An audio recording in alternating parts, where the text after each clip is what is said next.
Hey guys, it's Melissa with Build a Better Bakery. Today I am going to walk you through the DIY steps of creating a cake board. So I know a lot of us walk into these cake shops and they're great shops, I'm glad they're there, but those cake boards are so expensive. I think I went to one, it's probably about 2 months ago, and their cake boards were ranging from like $7.50 to like $15, $16 for the bigger ones.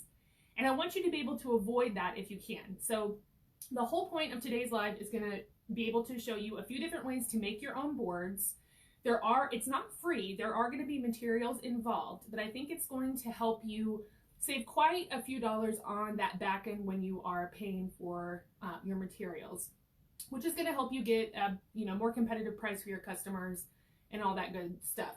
The other thing about doing this DIY is that you can create different shaped boards and different sizes of boards depending on what your needs are. So, if you go to the store and they only have like an 8-inch round, then you can create your own, right? Like if you needed an 8.5-inch round, or if you need kind of a weird, like a paisley shape or something like that, you can create whatever you need.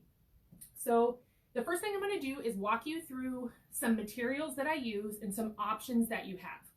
The number one thing we want to remember is we want our boards to not flex. That's like the biggest thing. So just to show you an example real quick, I see a lot of people putting cakes on boards like these. So it's got like a paper back and a waxed top.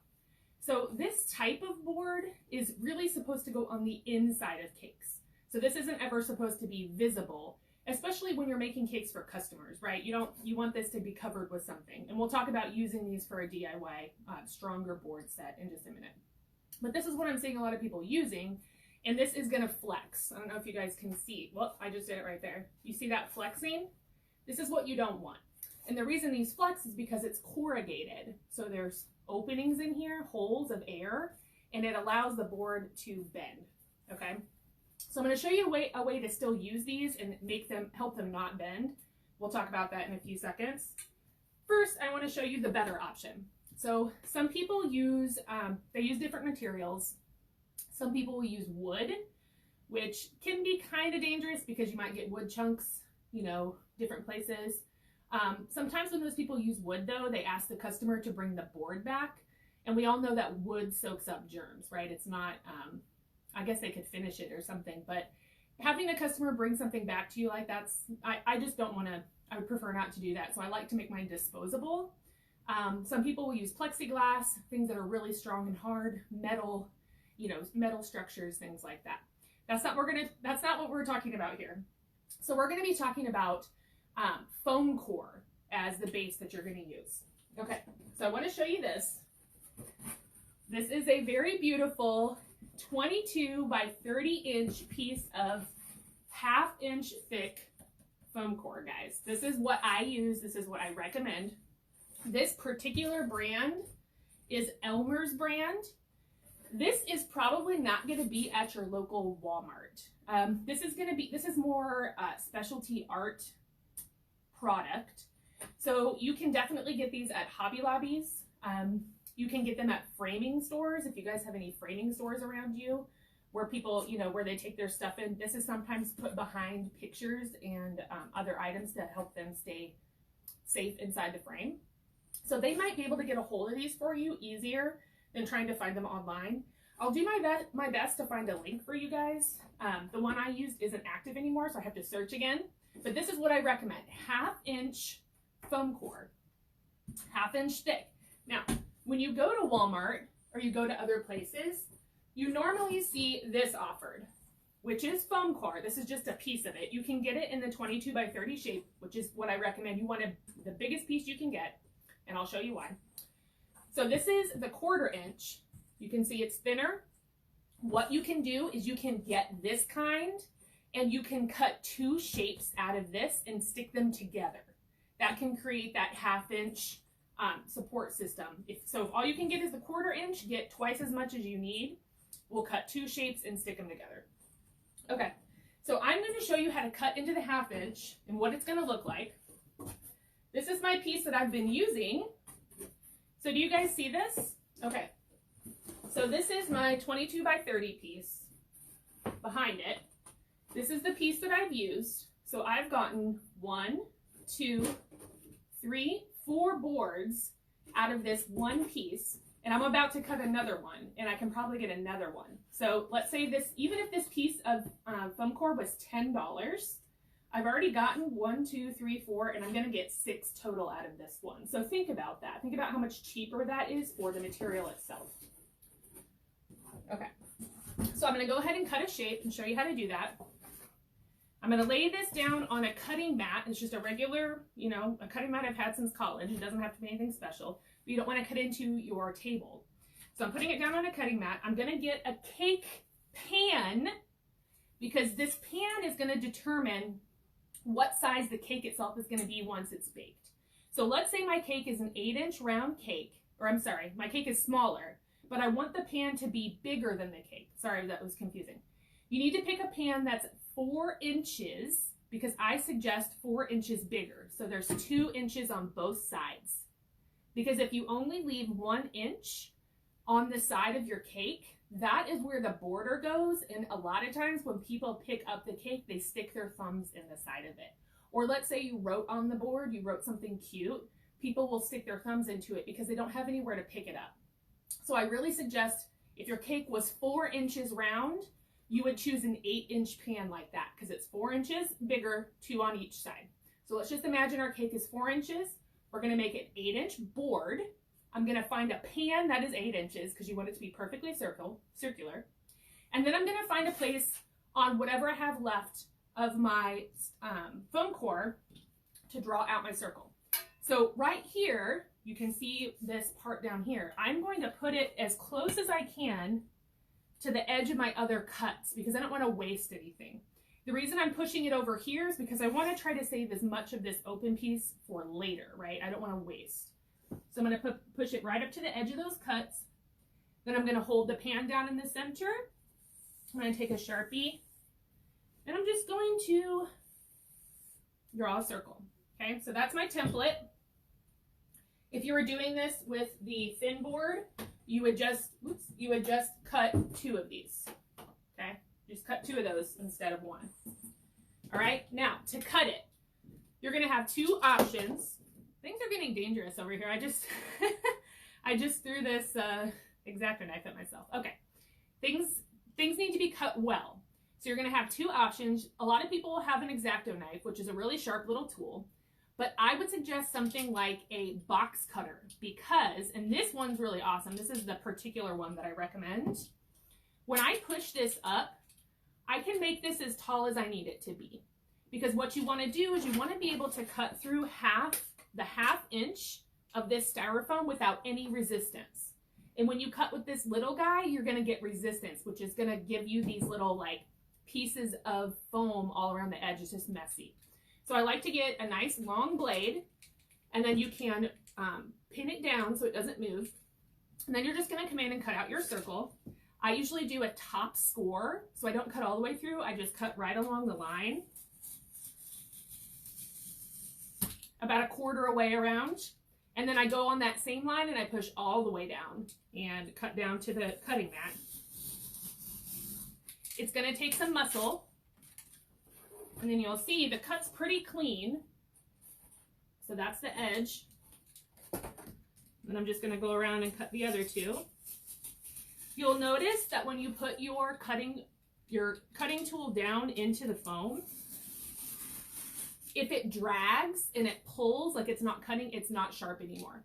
This one's really nice because you can actually pop these blades off, these little lines here. You can break it.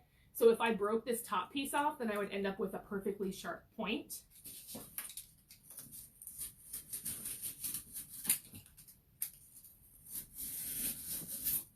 Okay. All right, so I went ahead and cut out my board. Again, it's not super perfect, but that's okay because we just need the shape. We're gonna wrap this. I'm gonna put all this away. And for this particular size, I would probably throw this out unless you need strips for something. You can't really do much with that little piece.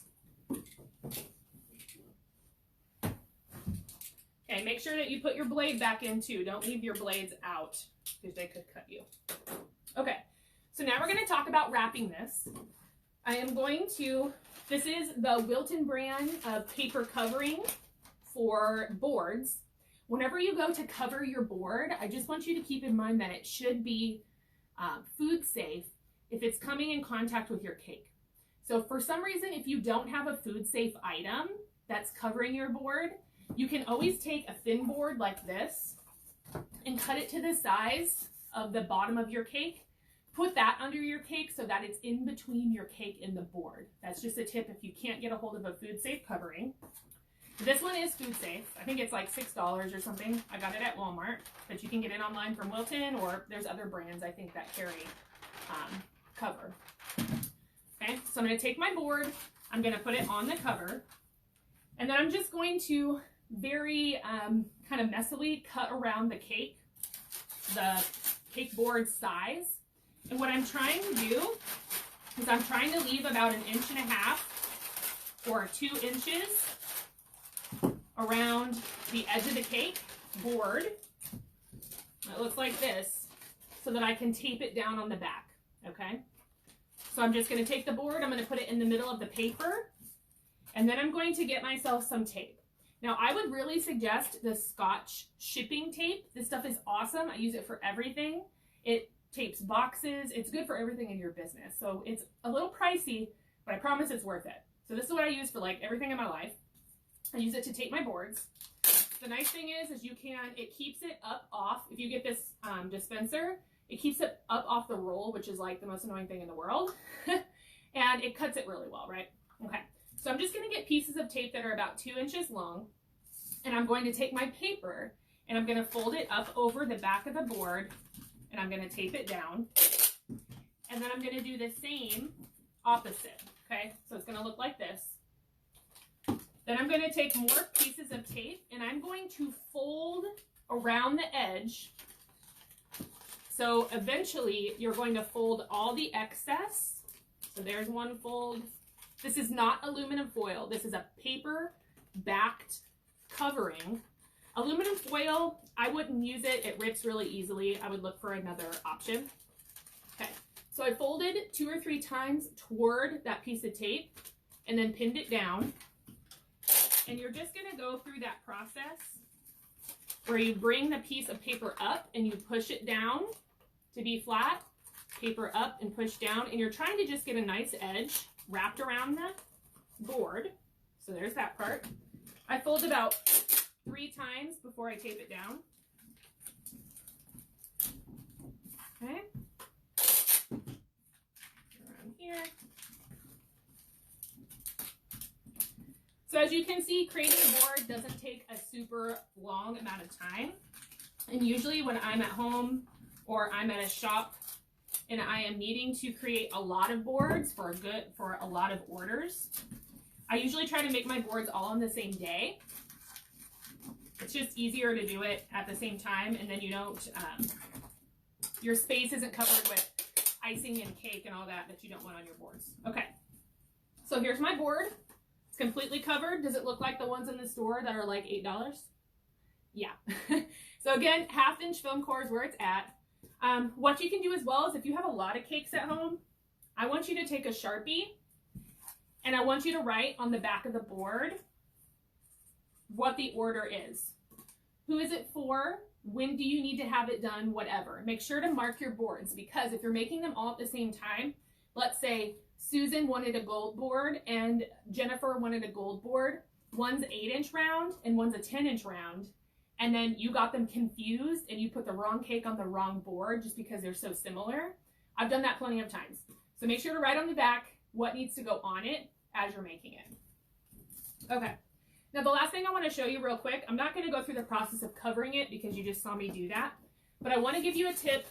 If you have these kinds of boards, the inner boards, and you want to use them as the base to a cake.